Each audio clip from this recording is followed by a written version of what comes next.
తషు నా మొగుడేడి? మొగుడు ఇదిగో మంచి మీద దజ్జిన్నాడు. మరి నీ మొగుడేడి? నా మొగుడు ఆ అమ్మ ఇంట్లో ఉన్నాడు. ఎవరు నీ మొగుడు? మాయ. ఏమో అయ్యా. ప్రదీప్ మాయ. అవునా? నీకేటవుతాడు? మాయ అవుతాడు. మరి మొగుడు అంటున్నావు? మొగుడు అంటే మొగుడే. ఎలా చేసుకుంటారమ్మా పెళ్ళి మొగుడిని?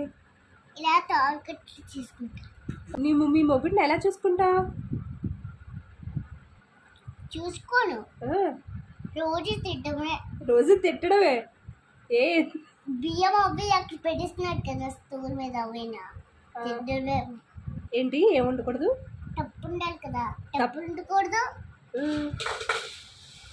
తప్పు ఉండాలా లేదా? ఎందుకు తిట్టద్దు అంటున్నావు? అవునా? కాదు, మీ మొగుడిని పెళ్లి చేసుకున్నాక వంట చేసి పెడతావా నువ్వు? ఎలా వండుతావు?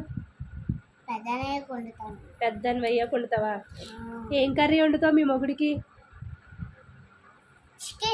చికెన్ వండుతావా? మీ మొగుడికి చికెన్ అంటే ఇష్టమా? అవునా? ఎవరు మీ మొగుడు?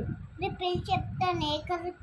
ఏ కర్రీ కావాలి నీకు? మా అమ్మ చెప్పింది కదా. మళ్ళీ రేపు మా అమ్మ చపాతీ చేస్తారు కదా, చపాతీలు, లడ్డూలు, గులాబ్ జాములు అవి చేస్తారు కదా. అప్పుడు నేను కూడా అమ్మమ్మ దగ్గర చేస్తాను. చేసి మా ఆయనకి పెడతాను. అప్పుడు నేను కూడా వండుతాను, అమ్మమ్మ కూడా వండుతుంది. నేను కూడా వండుతాను, అమ్మమ్మ కూడా వండుతాను. నేను కూడా వండుతాను, అమ్మమ్మ కూడా వండుతాను. చాలు చాలు.